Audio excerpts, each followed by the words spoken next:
Assalamualaikum warahmatullahi wabarakatuh. Perkenalkan, nama saya Fatsna Husna Almarotisayah dari kelas 10 Manajemen Perkantoran. Saya akan membacakan bab 24 tentang nyamuk. Sesungguhnya Allah tiada segan membuat perumpamaan berupa nyamuk atau yang lebih rendah dari itu. Adapun orang-orang yang beriman, maka mereka yakin bahwa perumpamaan itu benar dari Tuhan mereka. Tetapi mereka yang kafir mengatakan, apakah maksud Allah menjadikan ini untuk perumpamaan? Dengan perumpamaan itu, banyak orang yang disesatkan Allah. Dan dengan perumpamaan itu pula, banyak orang yang diberinya petunjuk. Dan tidak ada yang disesatkan Allah kecuali orang-orang yang fasik. Quran Surat Al-Baqarah ayat 26. Kesombongan Raja Namrud memang sudah kelewat batas. Ia tidak tahu kepada siapa dirinya pantas bersombong diri. Di samping itu, Namrud memang tak percaya dengan kekuatan Tuhan langit. Seperti apakah wujud dari Tuhan langit yang konon begitu perkasa? Jika memang dia perkasa, mana buktinya? Mengapa tidak ada isyarat-isyarat yang menunjukkan pada kekuatan Allah? Demikian pikir Namrud. Namrud mengira karena Allah itu tak menampakkan diri seperti Tuhan-Tuhannya, maka dikiranya Allah tidak ada. Padahal sesungguhnya itu karena keangkuhannya sehingga tak dapat melihat kekuasaan Allah yang terbentang. Allah sebenarnya sama sekali tidak sedang mendolimi hamba-hambanya. Jika ada hukuman, hal ini karena perilaku hamba-hambanya itu sendiri yang membiarkan hatinya mengeras laksana batu, sehingga tak mampu ditembus oleh cahaya kebenaran. Berulang kali Allah telah membentangkan tanda-tanda agar Namrud bisa membaca dan mengakui kebesarannya.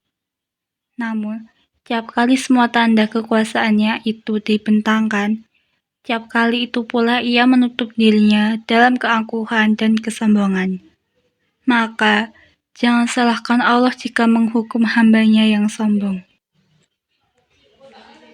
Kuda-kuda mereka meringkik, satu sama lain saling berpandang dan tidak tahu siapakah lawan yang akan mereka hadapi. Lawan mereka jelas tak dapat dilihat dengan mata telanjang. Namrud sendiri berkumpul dengan para penasihatnya, termasuk Azar dan para ahli nujum yang lain.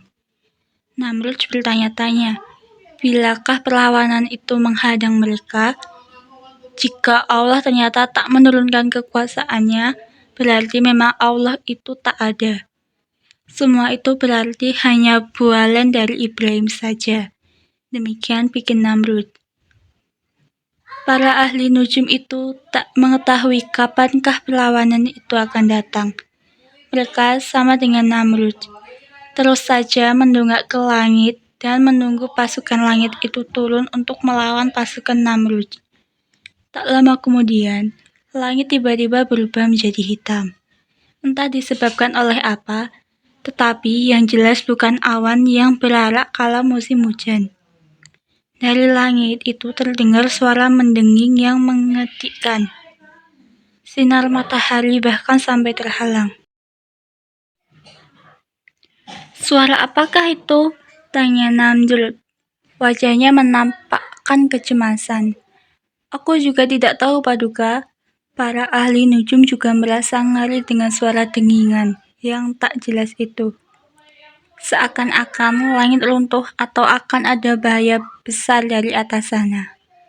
Karena ketakutannya, itu maka para ahli nujum dan penasehat tak bisa meramalkan apa yang terjadi di atas sana. Bodoh kamu, gerutu Namrud. Kini, warna hitam yang ada di langit itu turun ke bumi, lantas merangsek ke arah bala tentara Namrud dan para penduduk yang memandang dengan penuh kebingungan. Seperti selimut hitam yang turun dari bentangan langit. Entah makhluk apa gerangan karena begitu turun dari langit langsung membuat manusia-manusia durjana itu menjerit kesakitan. Terdengarlah teriakan dan lengking menyayat. Pada mulanya pasukan-pasukan gagah yang dikenal pemberani dan penakluk dalam segala jenis peperangan itu terbirit-birit dan kocar-kacir menghindari diri. Kemudian para penduduk Babilonia yang ingkar pada Allah dan lebih takut dengan kekuasaan Namrud, mereka semua berlari tunggang langgang sambil menutupi mukanya. Kemanapun mereka berlari, rupa-rupanya mereka tak dapat menghindari dari amukan sesuatu yang berwarna hitam itu. Dari kejauhan, hitam-hitam itu seperti asap hitam pekat yang turun ke bumi. Namun, setelah diperhatikan lebih lama lagi, yakinlah apa yang dilihat oleh Ibrahim, Allah telah mengabulkan doanya. Apa yang dilihat tak lain bukanlah asap atau debu, tetapi jutaan bahkan miliaran nyamuk yang siap menghisap darah manusia. Nyamuk-nyamuk itu menyerang para tentara Raja Namrud dengan begitu ganasnya. Keadaan Raja Namrud sendiri pun tak kalah mengenaskannya. Ia berteriak-teriak seperti orang kesetanan. Pedang dan tameng bajanya tak berarti karena nyamuk itu bisa masuk ke dalam ruang-ruang kecil di sela-sela yang tak dilindungi. Ia masuk ke ketiaknya, lalu ke punggung atau ke bawah perut. Hanya pedangnya saja yang berkelebat-kelebat berusaha melawan. Namun, hal itu sama sekali tak berarti sebab nyamuk-nyamuk itu sangatlah pintar berkelit. Ia terbang dan mengintari sosok Raja Namrud, mencocol-cocol saja, namun tak pernah untuk membunuhnya. "Hei, ayo, lawan aku, lawan aku," kata Namrud masih dengan kesombongannya. "Adakah yang lebih tangguh dari nyamuk?" tantangnya. Ia terus melawan, seluruh tenaga dikerahkannya. Keringat deras membanjiri hingga makin lama tenaganya makin melemah. Keadaan Raja Namrud sendiri pun tak kalah mengenaskannya. Ia berteriak-teriak seperti orang kesetanan. Pedang dan tameng bajanya tak berarti karena nyamuk itu bisa masuk ke dalam ruang-ruang kecil di sela-sela yang tak dilindungi. Ia akhirnya benar-benar kehabisan tenaga dan tak bisa melawan. Pada saat seperti itu, ia tak bisa berlaku sombong lagi.